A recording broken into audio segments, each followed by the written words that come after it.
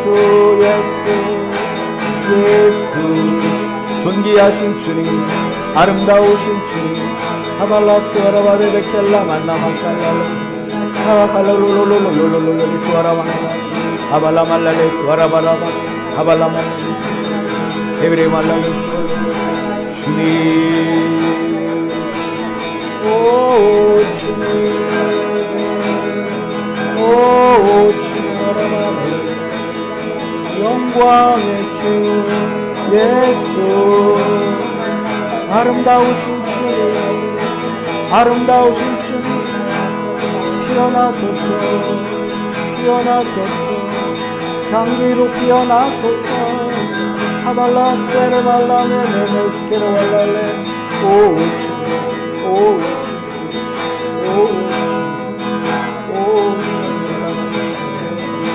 치유하소서 치유하소서 치유하소서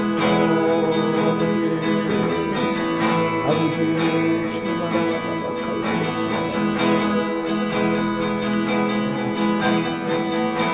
하나님 아버지 감사합니다.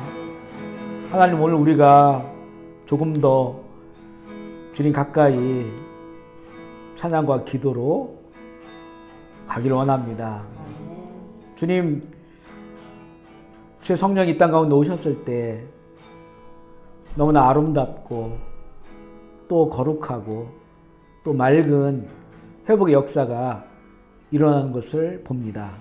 하나님 우리의 믿음의 공동체 가운데도 주의 성령께서 우리에게 성령을 따라 말하게 하시고 성령을 따라 찬양하게 하시고 더욱더 깊은 영의 세계 하나님의 세계로 더 나아갈 수 있도록 주님 인도하여 주시옵소서. 그럼 우리 너무 부족합니다. 주님 우리에게 이런 마음들 갈망의 마음들을 가지고 더욱더 주께 가기를 원하오니 하늘의 문을 활짝 열어주시며 살아계신 성령께서 우리에게 함께 해주셔서 하나님 우리 어린아이들 또 우리 청소년들 우리 청년들 장년들 모두가 하나님 앞에서 더 한 걸음 더 나아갈 수 있도록 우리를 인도하여 주시옵소서. 감사하며 우리 구주 예수 그리스도의 이름으로 기도합니다. 영광 박수 올려드리겠습니다. 할렐루야. 네. 자 이제 신령한 찬양 우리가 좀 다음에 또 한번 기회가 되면 좀 더 깊이 한번 좀 들어갈 이게 이제 우리가 좀 맛만 좀 함께 봤는데 좀 더 깊이 들어가면 하나님의 어떤 터치함과 이런 것들이 많이 우리 경험할 수 있어요. 그래서 성경을 얼마든지 이걸로 보여주고 있으니까 우리가 이 방향을 좀 잘 잡고 이게 이제 이 무엇인가 분별이 안 되고 질서가 없으면 이게 문제가 될 수 있지만 방향을 잘 잡고 함께 또 나아가면 더 큰 은혜의 시간들 만날 수 있기 때문에 우리 앞으로도 이제 개인적으로 여러분들 교회에서 예배 드릴 때 자꾸 이렇게 성령의 말하심에 따라서 또 신령한 찬양을 해보려고 하시면 찬양들이 막 큰 찬양들이 있으니까 우리는 거기서 하다 보면 이게 또 하나의 흐름이 될 수도 있고요. 또 우리 예배에 또 더 깊은 자리로 들어갈 수 있기 때문에 그렇게 하면 좋을 것 같습니다. 다섯 번째는 치유 기도인데요. 우리 이사야 53장 5절 시작. 그가 찔림은 우리의 허물 때문이요 그가 상함은 우리의 죄악 때문이라. 그가 그 받음으로 우리는 평화를 누리고 그가 채찍에 맞음으로 우리는 마음을 받았구나. 아멘이시죠. 예수 그리스도께서 그 십자가의 사건 그것을 통해서 우리에게 주시는 구원의 은혜거든요. 그가 찔림은 우리의 허물이라 그가 상함은 우리의 죄악이라 그리고 그의 죽으심은 우리의 죄와 허물과 죄악 때문인데 사실은 모든 우리의 고통이 하나님을 떠난 그 죄로 인해서 다 출발됐다는 것이 성경에서 보여주는 그런 말씀이에요. 그 고통이 우리의 육체적인 것이건 또 우리의 마음의 것이건 또 우리의 정신적인 부분이건 이 모든 것들은 인간의 범죄함으로서 물론 그게 나의 범죄가 아닐 수도 있어요. 하지만 우리 이 세상 가운데 이미 오랫동안 쌓아놨던 인간의 악함들 그런 죄악들 이런 것들이 다 영향력을 미치는 거죠. 그래서 그것으로 인해서 우리의 어떤 그 육신과 우리의 마음과 정신에 고통이 있는데 여기 보면요. 그래서 이 영적인 문제 그가 찔림과 그가 상함으로 우리의 이 허물과 죄악의 영적인 구원을 얻는 거예요. 예수님이 십자가에서 죽으신 그 짊어지고 간 짐이 그렇다는 거예요. 그리고 보면 그가 징계를 받은 우리의 평화를 누리고 평화를 누리는 것은 우리의 내면 마음이죠. 우리의 혼이야 혼. 우리의 마음이 평화를 누리는 거예요. 그 영적인 것, 죄와 허물의 문제가 구원에 이르니까 우리의 마음이 평화가 와요. 마음의 정신적인 고통, 마음의 고통들이 사라진다는 거죠. 이거 구원의 영역이에요. 그리고 채찍에 맞음으로 나음을 입었다. 주님이 채찍에 맞은 건 실제 사건이에요. 주님의 육신이 찢어진 거예요. 그걸 통해서 우리 그분이 짊어지고 간 것은 우리의 육신의 고통도 육신의 아픔도 짊어지고 가셨다는 거예요. 그러니까 구원의 영역이라고 하는 것은 영의 영역만이 아니야. 죄의 문제만이 아니고 그걸 죄의 문제 때문에 우리에게 임하는 고통들은 마음의 고통과 육신의 고통이란 말이죠. 이 모든 것들을 짊어지셨다는. 그래서 우리가 이제 예수 그리스도의 구원 안에 있다고 하는 것은 그 구원을 믿고 그 구원을 이루며 살아간다고 하는 것은 우리 삶에 있는 모든 질병의 고통들, 마음이든지 육체든지 이런 것들의 원인이 범죄함이기 때문에 그 범죄함의 문제를 주님께서 해결하시기 때문에 우리가 그 믿음으로 치유 기도를 해야 된다는 거예요. 아멘이십니까? 우리의 기도가 영적인 기도만이 아니고 그래서 우리 마음의 고통, 정신의 고통, 육신의 고통도 우리는 먼저 이것을 예수의 이름으로 기도함으로써 그리고 그걸 고치시거나 고치시지 않는 것은 하나님의 뜻이에요. 사도 바울은 자기에게 있는 가시, 지난번에 얘기했죠. 이게 간질일 수도 있고 안 질릴 수도 있다고 했는데 3번이나 열심히 하나님께 기도했는데 안 고쳐주셨어요.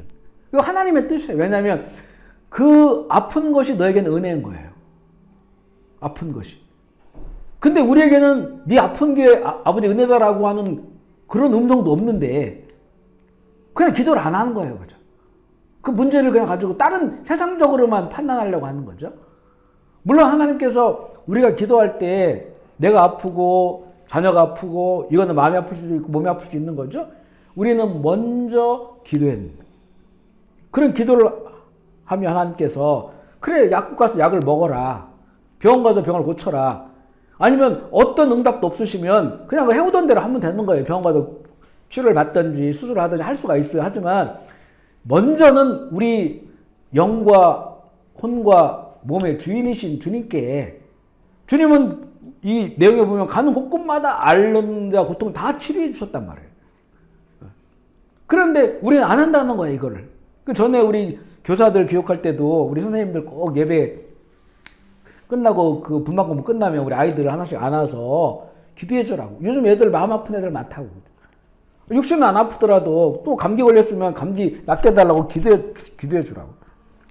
그냥 집에 가면 다 세상의 방식으로 하니까 우리는 교회에서는 이 예수의 이름으로 너 하나님께서 너를 치료해 주시고 하길 내가 원한다고 그 기도해 주라는 거예요. 그리고 마음이 아픈 거 이건 고치기가 어렵잖아요. 그죠? 애들이라고 상처 없습니까? 아프고 힘들어요. 누가 그걸 치료해 줍니까? 부모들도 어쩔 수 없는 거. 그걸 폭 묻고 예수님은 모두 앓는 거 고통스러운 거 다 치료해 주셨는데 그거 안고 이 아이 아픈 거 같이 아파하고 주님 이 안에 평화를 주시라고. 그것 때문에 주님께서 징계를 받으신 거 아니냐고. 그 구원이라고 하는 영역이 그 영과 혼과 몸의 영이라고 우리가 믿고 그걸 가지고 믿음으로 우리 아이들에게 선포하는 거예요. 기도해 주는 거예요.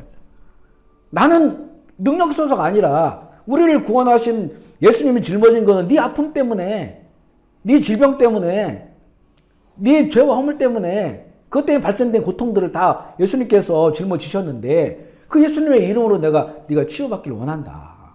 이렇게 기도해 주라는 거죠.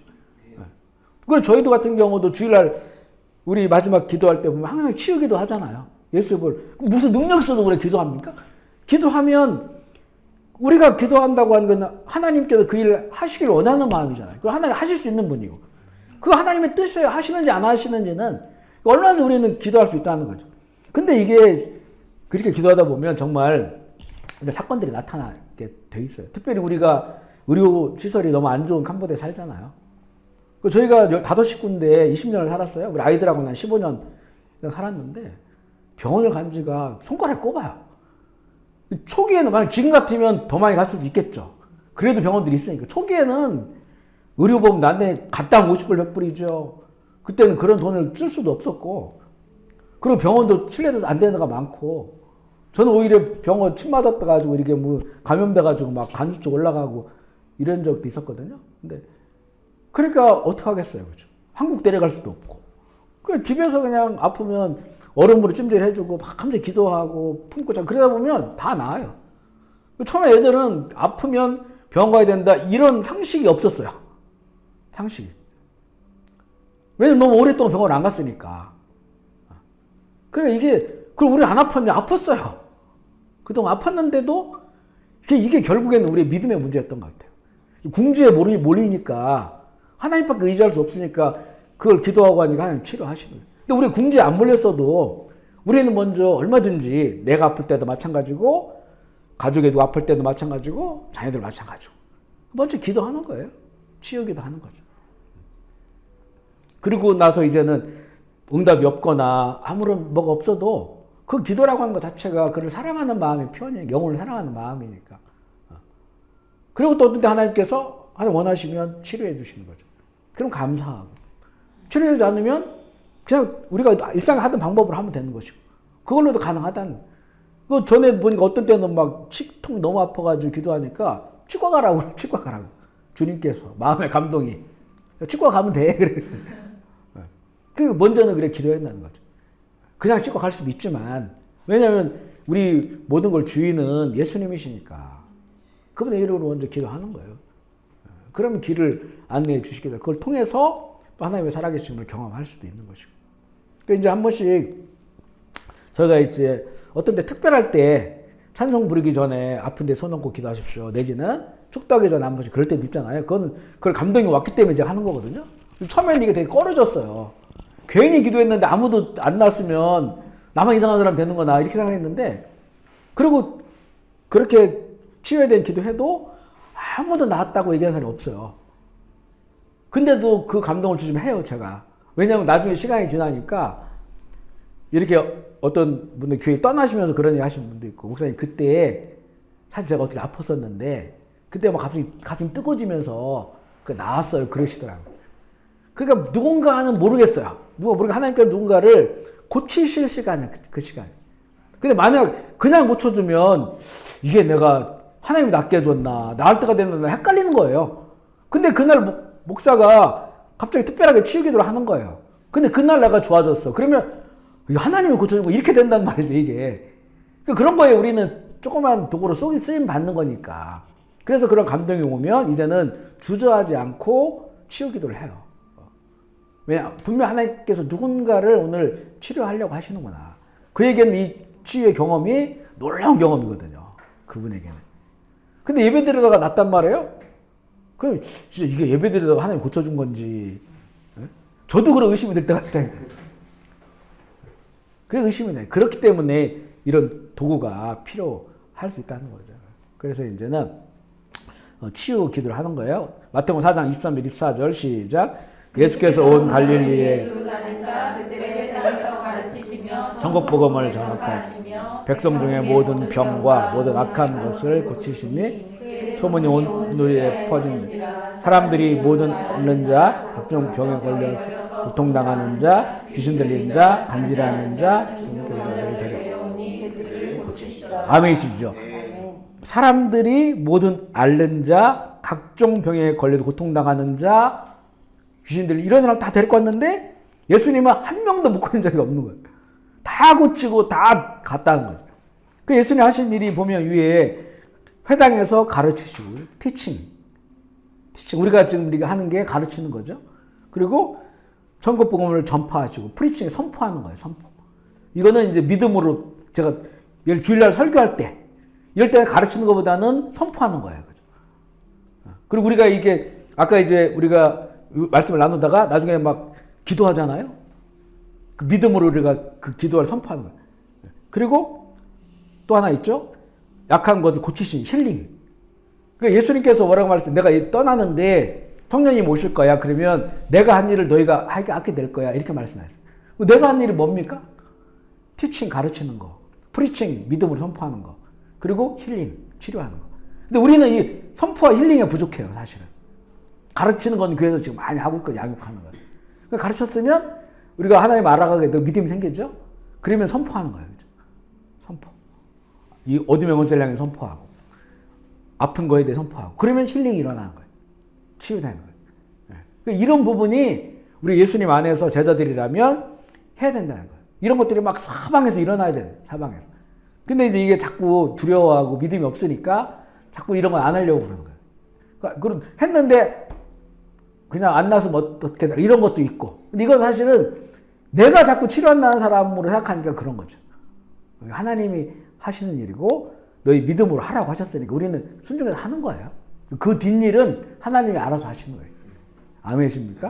네, 그래서 티칭과 프리칭과 이 힐링의 사건들이 우리 안에 일어나야 된다. 그래서 이 치유를 향해서 기도하는 걸 두려워하지 말아야 된다.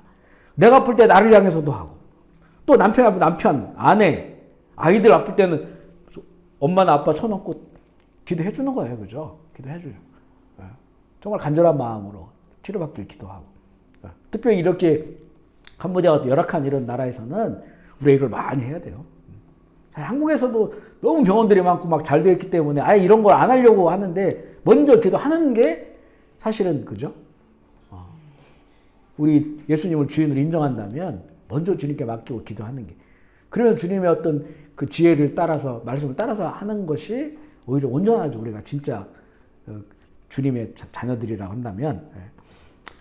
그리고 이제 여섯 번째는 입신인데요. 요거는 완전히 이제는 사로잡히며 완전한 성령의 감동인데 고린도후서 12장 1절 5절 읽어볼게요. 시작. 무익하나마 내가 부족을 자랑하노니 주의 환상과 계시를 말하리라. 내가 그리스도 안에 있는 한 사람이니 그는 14년 전에 셋째 하늘에서 이끌려간 자. 그가 몸 안에 있었는지 몸 밖에 있었는지 아시느니라. 내가 이런 사람을 아노니 그가 몸 안에 있었는지 몸 밖에 있었는지 나는 모르거니와 하나님은 아시느니라.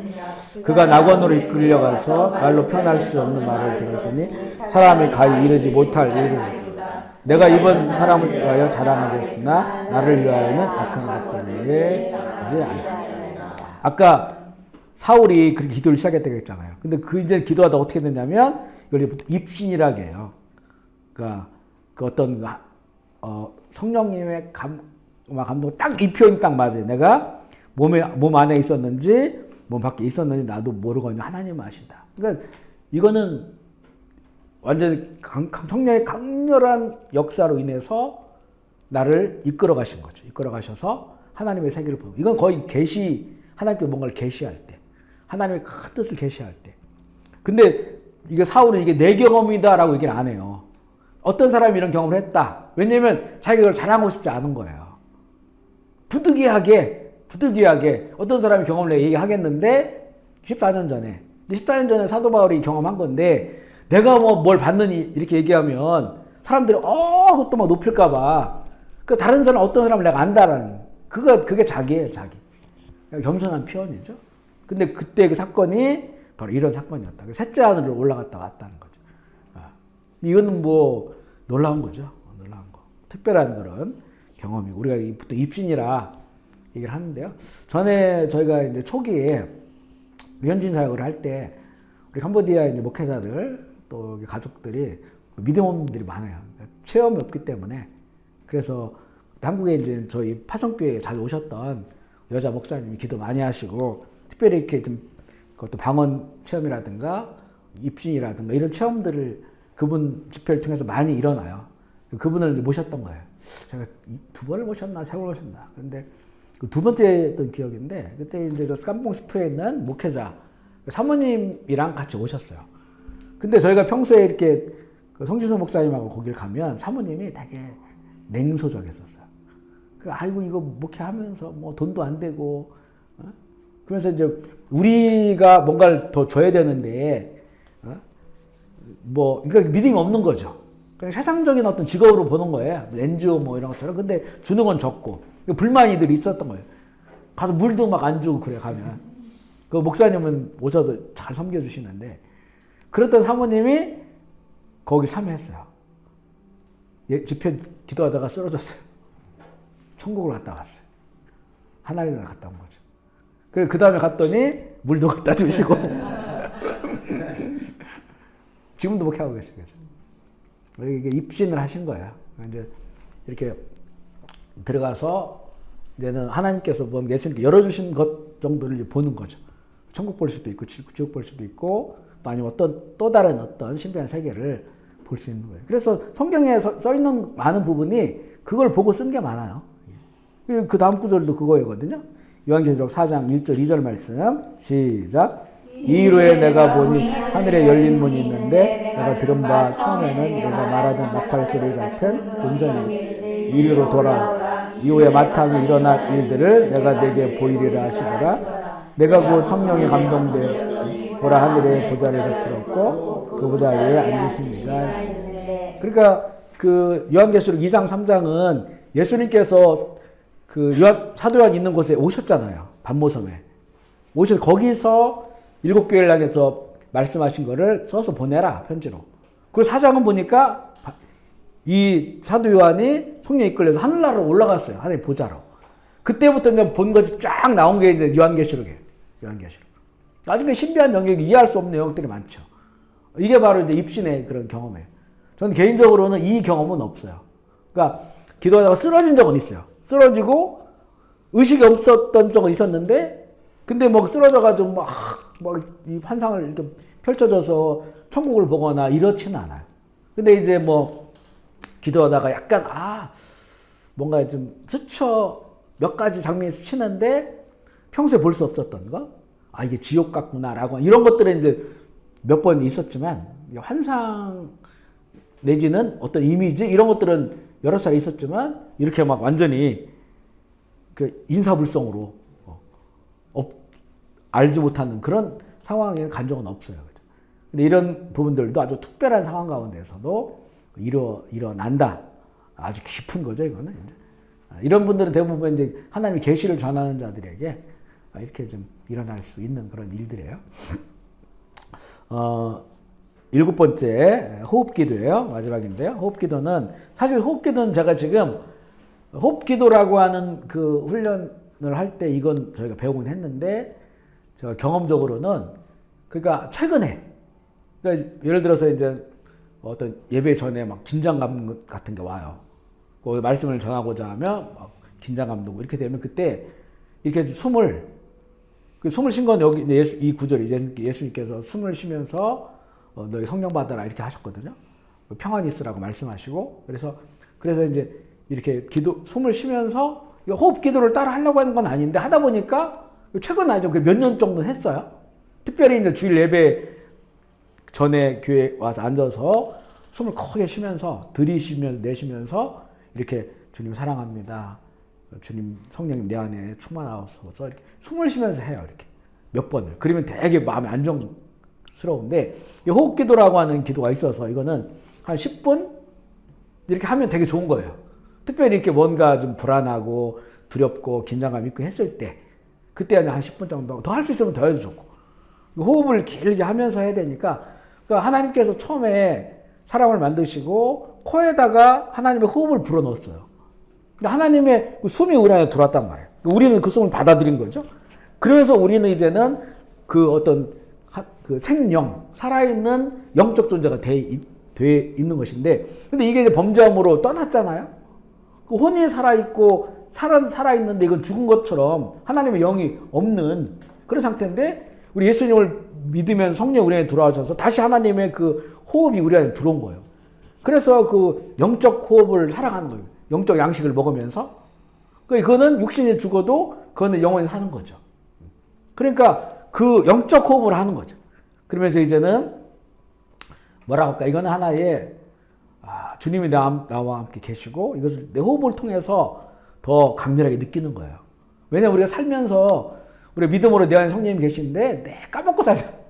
망각하고 그 없는 것처럼 사니까 그래서 호흡 기도가 이렇게는 특별히 이런 긴장감 있고 불안하고 이럴 때 숨을 들이쉬고 숨을 뱉으며 우리 들이쉴 때는 성령께서 내 안에 들어오는 것처럼 또 어떤 때는 우리 보통 숨 쉴 때도 산소를 들여마시고 이산화탄소를 배출하잖아요. 산소는 우리에게 좋은 거예요. 살게 하고 피를 맑게 하고 이산화탄소는 우리 찌꺼기 같은 게 나가는 거죠. 그처럼 그거 원리를 이용해도 괜찮고 내 숨을 들였을 때 하나님의 그 영이 내 안에 충만하게 임하심을 고백하는 주님 사랑합니다. 주님 기뻐합니다. 내 안에 함께 하소서 숨을 들여 마실 때는 내 안에 나쁜 것들, 독소들, 어둠의 영들, 나쁜 생각들, 교만한 마음들 그것이 밖으로 배출될 수 있도록 뭐 이렇게 기도하시는 분이 있더라고요. 호흡기도에. 그러나 이미 우리에게 그 들숨과 날숨 모든 게 우리 생명에 하나님 주신 것이기 때문에 숨을 쉬면서 주님 사랑합니다. 감사합니다.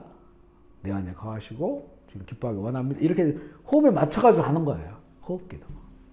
그래서 이거 특별히 또 그런 상황들 속에서 이게 일상적으로 하면 좋은데 어떤 그 긴장된 상황 속에서 이 호흡 기도를 하면 평안과 기쁨과 지혜, 하늘의 영광 이런 것들을 생각하면서 하라는 거예요. 하나의 기도의 그 방법이 될 수가 있습니다. 이 중세 때 수도사들 보면요, 수도사들 정말 자기 인생을 완전히 포기했죠. 수도원에 들어가서 평생 주님을 사랑하고 이런 분들은 아가서 같은 거 묵상을 막 하면서 기도하는 거예요. 그럴 때 이런 깊은 기도들이 많이 거기서 많이 나왔어요. 지금도 그걸 연구하는 분들 많이 있거든요. 호흡 기도도 마찬가지고 듣는 기도도 마찬가지고 그런 게 많아요. 방식은 많습니다. 그리고 이제 실제 이제 그렇게 하신 그 수도사들이 있었기 때문에 더 깊은 기도로 들어가는 그런 하나의 방식들이에요.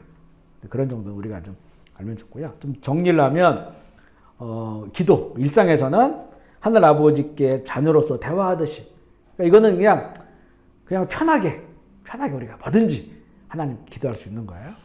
간구할 수 있고, 그다음 하나님 기뻐하시는 기도는 하나님 뜻과 나라를 위하여 또 그 뜻을 이루기 위한 필요를 위하여, 이건 주님께서 가르쳐 주신 그런 기도를, 그런 방향, 그런 방식으로 우리가 기도하는 것. 그다음에 더 깊은 기도는 앞서 오늘 우리가 좀 해보기도 했지만 성령의 인도하심으로 영으로 기도하는. 사실 이 세 개가 분리되지 않아요. 우리는 어떤 때는 그냥 아버지 이렇게 하면서 기도할 수도 있고, 어떤 때는 그 하나님의 뜻을 이루기 위하여 또 기도할 수도 있고, 어떤 때는 이렇게 또 영적인 기도를 할 수 있고, 이런 것들을 이제 우리가 자유자재로 우리 기도에 나가면서 중요한 거는 기도를 그렇게 해야 된다는 거죠. 아무리 우리가 이걸 배워도 기도 안 하면 이거 다 아무 쓸모가 없는 거예요. 그죠? 기도를 해야 되고, 할 수 있는 한 조금씩 기도 시간들도 좀 늘려나가고, 또 어디서나 언제든지 무시로 또 기도할 수 있는 우리의 그 삶 안에 기도라고 하는 것이 이렇게 정말 이렇게 좀 늘 우리와 함께 할 수 있도록, 그렇게 우리가 신앙생활을 할 수 있다면 정말 이 마지막 시험과 미혹이 많은 이런 시대 때 하나님이 기뻐하시는 그런 길을 걸을 줄 믿습니다. 아멘. 예, 이렇게 정리를 하고요. 오늘은 중간중간 또 기도도 하고 찬양도 했는데요. 말씀 생각하시면서 기도를 좀 더 해야 되고 또 더 잘 하고 싶다. 하나님 기뻐하시는 기도, 또 할 수 있는 한 영의 기도. 영의 기도는요, 우리 되도록이면 그냥 집에서 혼자 해도 너무 좋아요. 그런데 우리 일단은 예배 드릴 때 있죠. 예배 드릴 때 처음에 시작할 때부터 기도하죠. 찬양하죠. 그 전체적인 시간 안에서 내가 영의 기도를 이렇게 해서 하고 이걸 연습하는 것처럼 하다 보면 이게 자유자재로 돼요. 더 깊어져요. 그리고 정말 성령이 말하시면 따라서 할 수도 있고요. 그걸 하나님께 맡기는 거예요. 그 시간들을 내가 맡기는 거예요. 그동안 해왔던 방식으로 하면 안 돼요. 그죠? 형식적이거나 이러면 이게 영의 기도를 할 수가 없어요. 그거를 내 마음을 내려놓고 성령께서 하실 수 있도록 그렇게 이렇게 좀 내려놔 줘야 돼요. 그러니까 사람을 의식하면 그건 안 돼. 그래서 내 마음도 그렇고 이렇게 막 손 이런 것도 만약 하나님께서 이거를 어떻게 움직이시게 하면 움직이면서 그냥 해도 돼요. 옆에 사람 방해되지 않을 정도만.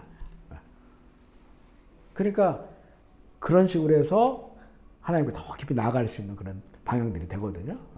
그러면 더 우리의 예배가 또 더 은혜롭고 또 그걸 통해서 하나님의 터치와 그 만남 가질 수 있고요. 아멘이시죠? 우리 시간 결단하면서 우리가 보통 음성으로 같이 기도하고 마무리하고 같이 기도하시겠습니다. 하나님 아버지 감사합니다. 오늘 우리가 더 깊은 기도 또 성령으로 또 영으로 하는 기도에 대해서 나누었습니다. 하나님 우리가 나눈 것이 정말 부족한 것이지만 그러나 우리를 통하여 하나님께서 기뻐하시는 기도의 자리로 나가기를 원하시는 주님께서 주님을 향한 우리의 갈망과 또 우리의 소망들 아시오니 하나님 우리가 예배를 드릴 때 또 주 앞에 기도할 때 주님께서 우리를 인도하여 주셔서 성령 안에서 기도할 수 있도록 또 영으로 기도하고 또 주님께 가까이 나아가고 또 이제 초대교회에서 그렇게 누렸던 하나님의 그 신령한 그 일들을 우리 이 시대에도 경험하며 살아계신 하나님을 증거하는 우리들 되게 하여 주시옵소서. 하나님 우리의 푸드맨 제일교회 우리 어린 아이들, 우리 유치부 또 아동부 청소년들 청년들의 그 안에서도 이 기도 운동이 일어나기 원합니다. 기도하되 주님 또한 더 하나님 기뻐하시는 기도, 또 영의 기도로 주께 나아갈 수 있도록 주님 도와주시고, 그래서 우리의 기도 가운데 하나님의 살아계심이 경험되어지고, 또 여러 가지 고통과 아픈 거에 또 치료받고, 또 노인받고, 그래 더 하나님을 영광스럽게 하는 하나님의 귀한 교회가 되게 하여 주시옵소서. 오늘 간절한 마음으로 사모하며 이 자리에 온 모든 한 분 한 분 자녀들을 기억하여 주시옵소서. 더 풍성한 신령한 또 거룩한 하나님의 일들이 우리의 삶을 통하여 이루어질 수 있도록 주님 인도하여 주시옵소서. 유튜브로 함께할 또 줌으로 함께한 우리 모든 형제 자매들을 기억하여 주시어서 하나님 우리에게 이런 놀라운 은혜가 충만한 시간들로 우리를 인도하여 주시옵소서. 특별히 오늘도 귀한 처소를 이렇게 우리가 사용하게 하신 주님 감사합니다. 이 기업 가운데 함께 복을 주시고 또 많은 사람들이 칭찬하는 좋은 기업 되게 하여 주시고, 또 하나 이곳에서도 기도하는 자들이 세워지고 또 기도할 때마다 응답되어져서 예수 그리스도의 복음의 열매를 맺는 그런 아름다운 기업이 되게 하여 주시옵소서. 감사를 드리며 우리 구주 예수 그리스도의 이름으로 기도합니다.